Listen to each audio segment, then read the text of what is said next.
మన భారతీయ సంస్కృతిలో మహిళలు కాళ్లకు పసుపు రాసుకోవడం ఒక ప్రాచీన సాంప్రదాయం. ఈ ఆచారానికి పూర్వకాలం నుండి పలు కారణాలు ఆపాదించబడుతూ వచ్చాయి.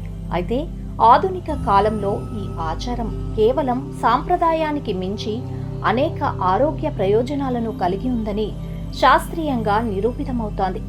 మహిళలు కాళ్లకు పసుపు రాసుకోవడం వెనుక చాలా కాలంగా నమ్మకాలు, సాంప్రదాయాలు, శాస్త్రీయ కారణాలు ఉన్నాయి. పసుపును పవిత్రమైనదిగా భావిస్తారు. కాళ్లకు పసుపు రాసుకోవడం శుభాన్ని తెస్తుందని, ప్రతికూల శక్తులను తొలగిస్తుందని నమ్మకం. వివాహిత మహిళలు తమ సౌభాగ్యానికి గుర్తుగా పసుపు రాసుకుంటారు. పసుపుకు ఆయుర్వేదంలో ప్రత్యేక స్థానం ఉంది. ఇది బ్యాక్టీరియా నిరోధక, శోథ నిరోధక గుణాలు కలిగి ఉంటుంది. పసుపు చర్మాన్ని మెరిసేలా చేస్తుంది. చిన్న చిన్న గాయాలను మాన్పిస్తుంది. పసుపులోని కర్కుమిన్ అనే పదార్థం బ్యాక్టీరియాను చంపే గుణాన్ని కలిగి ఉంటుంది.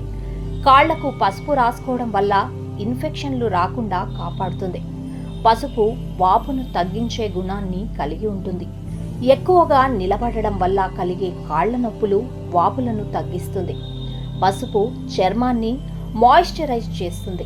కాళ్ల చర్మం రుబ్బబడి పగిలిపోకుండా కాపాడుతుంది. పసుపును నీటిలో కలిపి పేస్ట్లా చేసి రాసుకోవడం మంచిది. పసుపును చీలమండలం నుండి కాళ్ల వేళ్ల వరకు రాసుకోవాలి.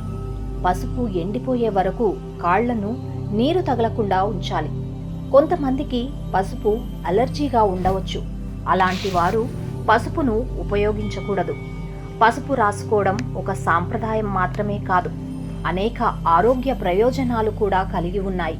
అయితే ఏదైనా ఆరోగ్య సమస్య ఉంటే పసుపును ఉపయోగించే ముందు డాక్టర్ను సంప్రదించడం మంచిది.